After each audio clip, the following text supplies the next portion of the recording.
There is an oasis in the sea, Cocos Island, 300 miles off the west coast of Costa Rica. A lone mountain thrust from the ocean floor, Cocos is a shallow water sanctuary in the vast expanse of the deep. Here, like nowhere else on Earth, great fishes gather in a spectacle of staggering abundance.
Cocos Island is a mountain surrounded by legions of swimming predators.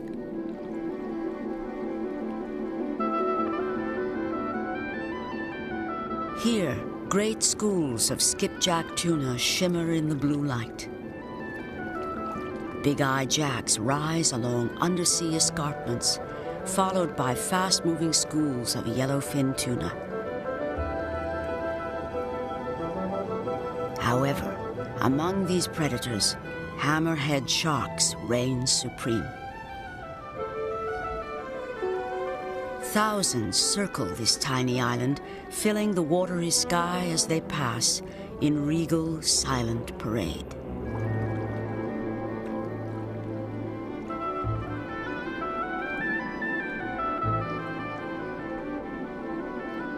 It is not completely clear why these sharks school in such number, but when they approach the reef, it is often to meet with this tiny fish.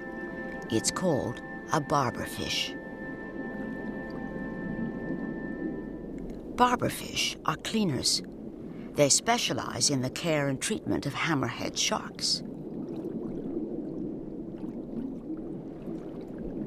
Swimming slowly along the reef, a hammerhead attracts the attention of the barberfish, which gather around to bite off parasites and bits of diseased tissue. In exchange for this service, the hammerhead resists the urge to eat a barberfish or two.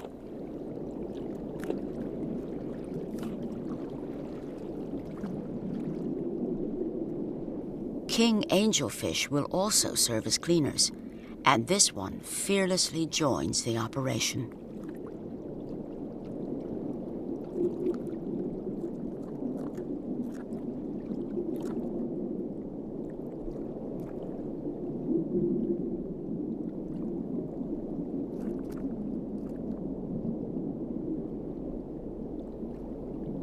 Certainly, the angelfish seems to be tempting fate.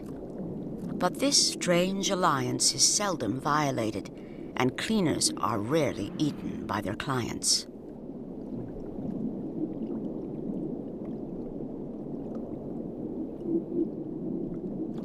This pair of rainbow runners are also requesting the service of cleaners.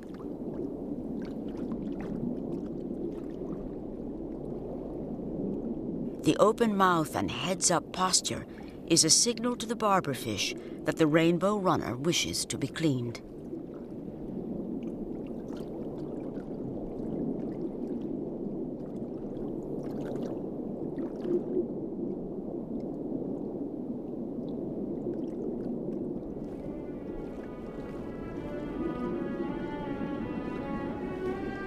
This undersea oasis is nourished by powerful currents that rage past the tiny island. Deep submarine rivers of cold water often surge up the slopes of this undersea mountain and bathe these tropical reefs with nutrients. And when that happens, temperatures may drop 25 degrees. The waters blur as warm temperatures mix with cold, and fish move in and out of view like phantoms in a dreamscape.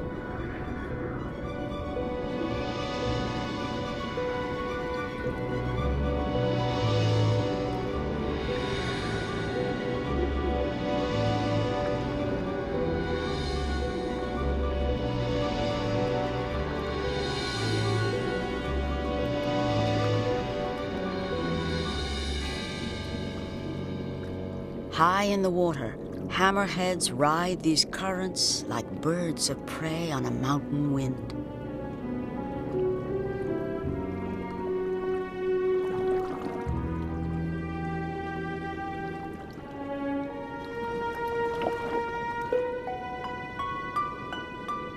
Below on the reef, a pair of frogfish are courting.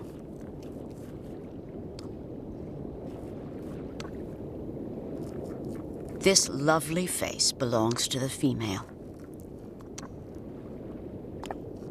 She's loaded with eggs. The little one on the left is the male. Frogfish avoid attracting attention by looking like sponges. They move slowly, walking about on fins shaped like feet. The male courts the female with this passionate mating dance.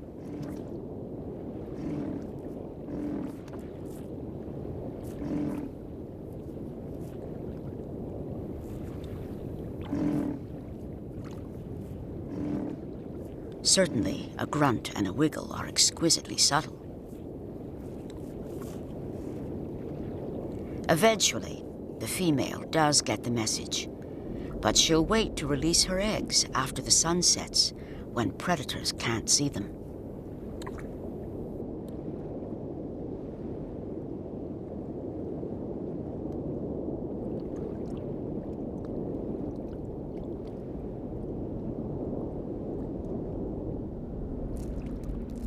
Not far away, lobsters move over the reef searching for food.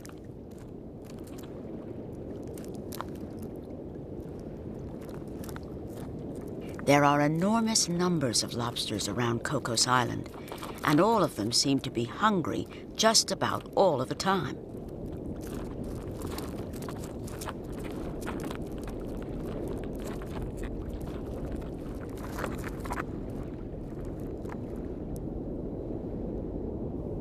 This one is making a meal of a cushioned sea star. It's rather like dining on an old leather shoe, but a hungry lobster will eat almost anything.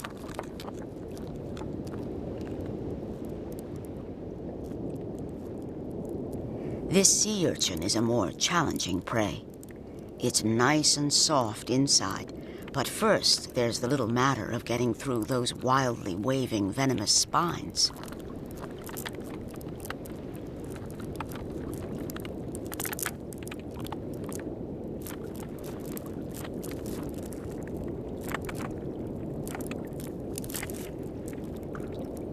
The lobster handles the urchin with care, while systematically breaking off spines to reach the urchin's body.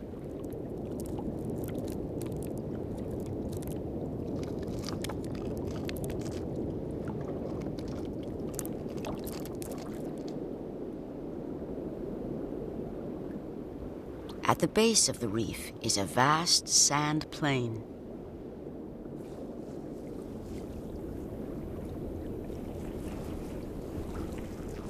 Here, snake eels patrol for hidden prey.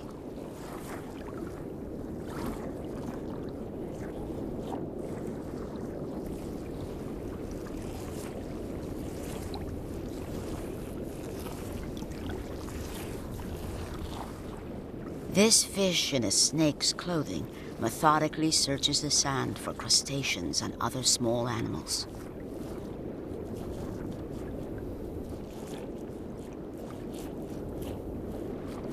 And when it's time to rest or hide from larger predators, the eel finds a soft spot with its head, then slides in backwards.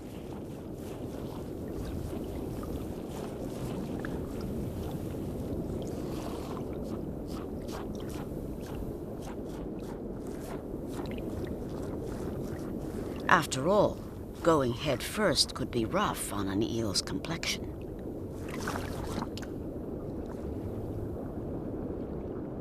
Nearby is a condominium for tube blennies.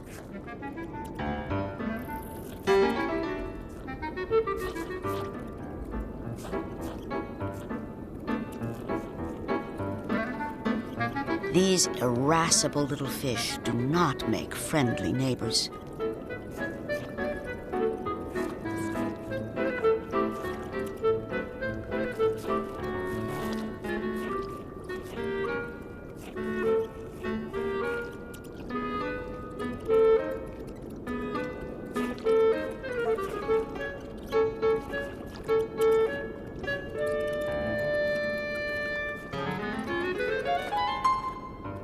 A tube blenny is never satisfied with his home and will steal his neighbor's tube given any opportunity.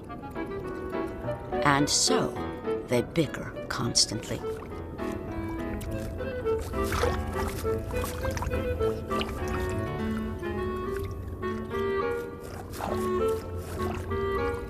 Fortunately for them, with heads the size of pencil erasers, these quarrelsome little creatures are small enough to be ignored by most other citizens of these waters.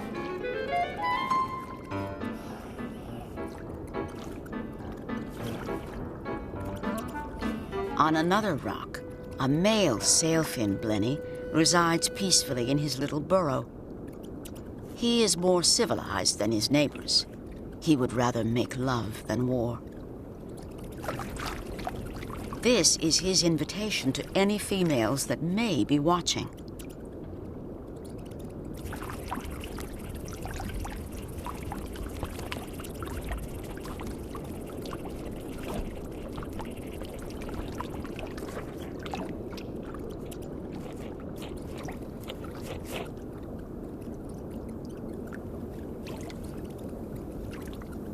Across the way, a pair of female sailfin blennies are too angry with each other to be interested in the strutting of a sexy male. As they get really mad, their red eyes change to angry white. And to sailfin blennies, white eyes mean watch out.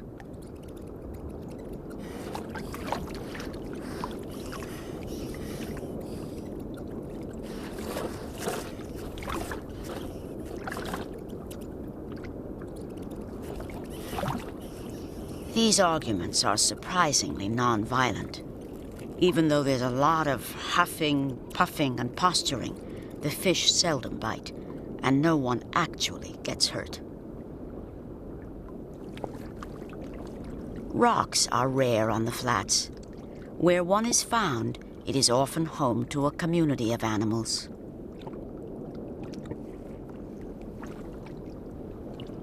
A moray eel is sharing this rock with a swarm of cardinal fish.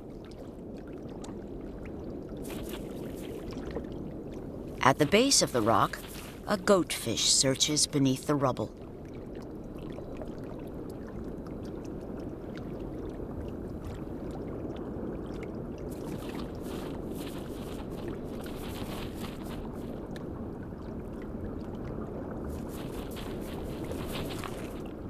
It uses the long, sensitive barbels beneath its chin to probe for worms, crabs, and other hidden prey.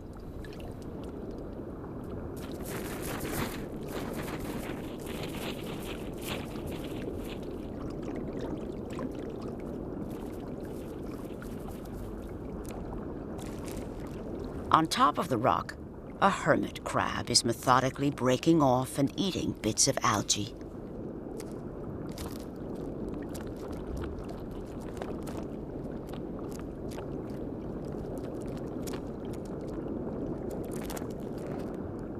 Because hermits live in shells abandoned by other animals, they spend a lot of time wandering around looking for bigger and better homes.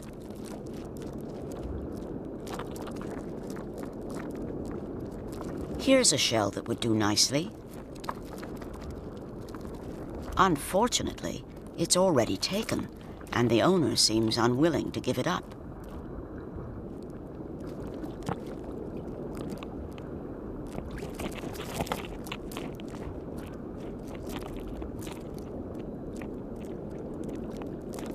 He'll have to keep looking.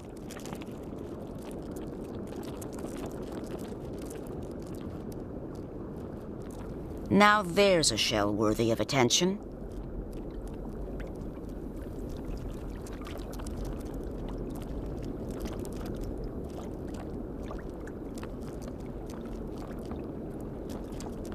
Moving is an important decision. First, the new shell must be carefully inspected. It's larger and unoccupied, so the switch is made.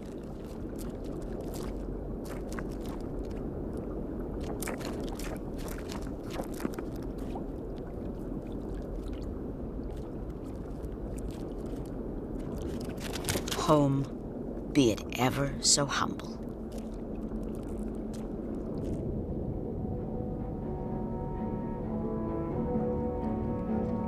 Above the rubble field and on the sides of the mountain, the legions are gathering.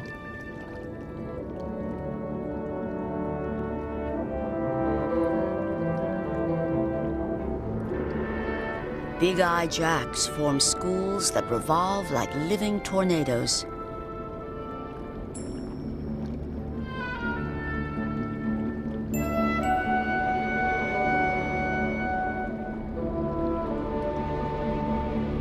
Clouds of fish spin and swirl by the thousands, blocking out the sun.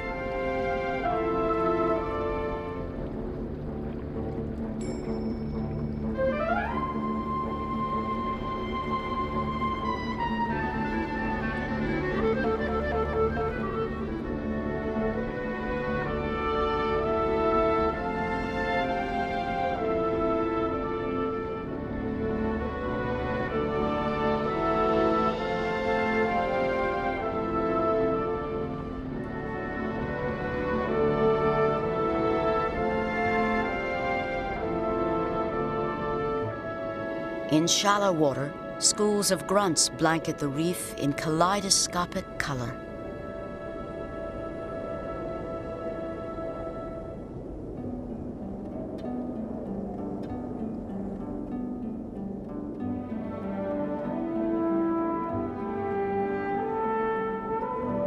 Below, groups of red soldierfish hover near the shelter of the reef.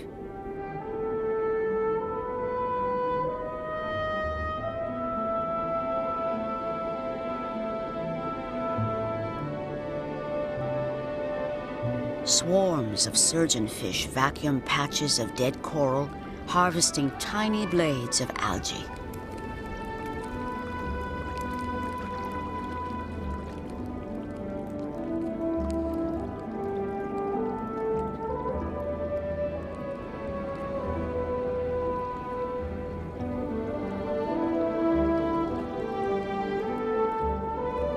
And always, the watery sky above is filled with the mysterious gathering of hammerheads.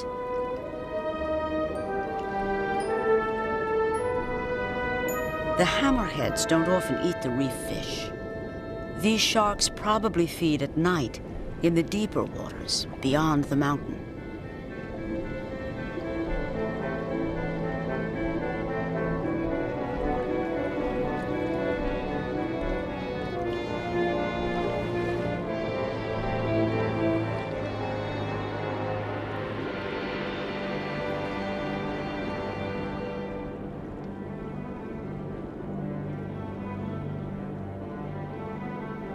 Like an alien spaceship, a manta ray glides over the reef.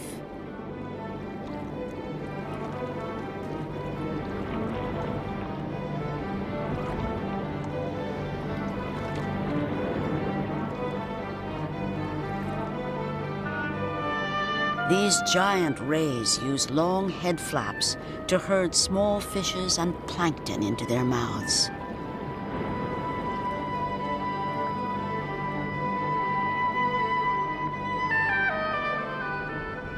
Other schools are gathering at the base of the mountain.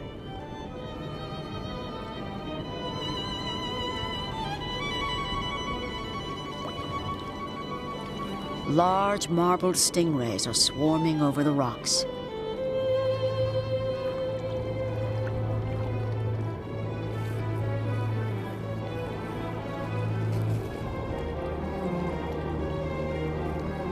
And all of them are males. Well, almost all of them. At the center of attention is one large female, lying next to a rock.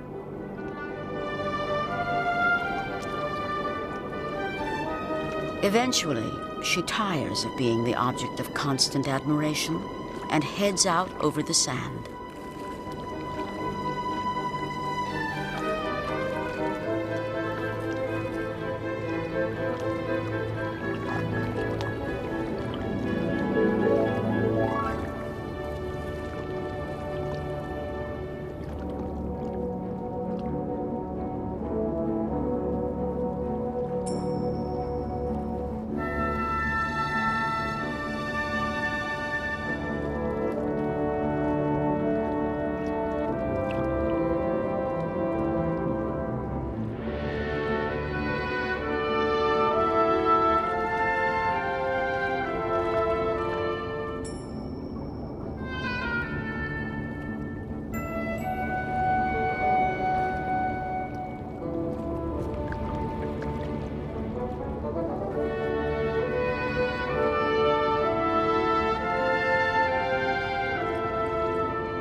Unfortunately, some gentlemen just won't take no for an answer, proving that in nature, if there's a chance to get lucky, hope springs eternal.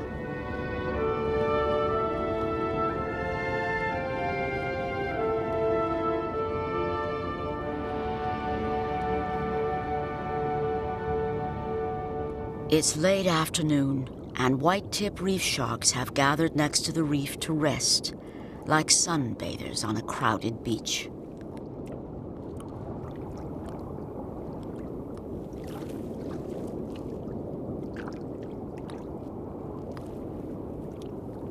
Like most sharks, white-tips do not have to constantly swim in order to breathe.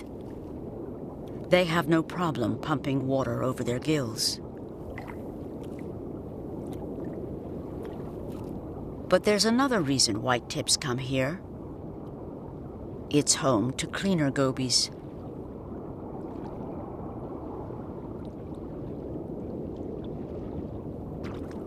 They scour the shark in search of tiny parasites or bits of damaged tissue, often a ticklish process.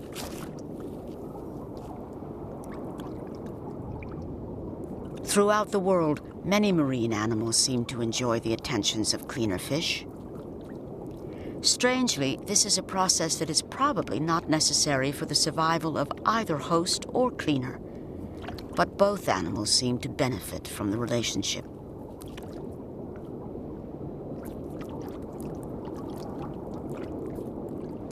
The cleaner gobies seem determined to find some delectable tidbit in the shark's nostrils.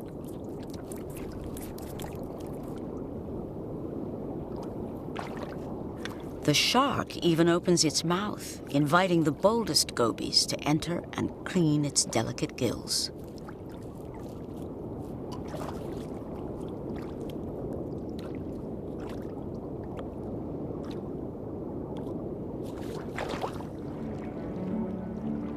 But as night begins to fall, the shark leaves to join the great schools gathering at the edge of the reef. Here, shrouded by descending twilight, predators set out to hunt alone in the vast void of the deep. But come morning, they will return once again to this shallow water sanctuary, this mountain in the sea.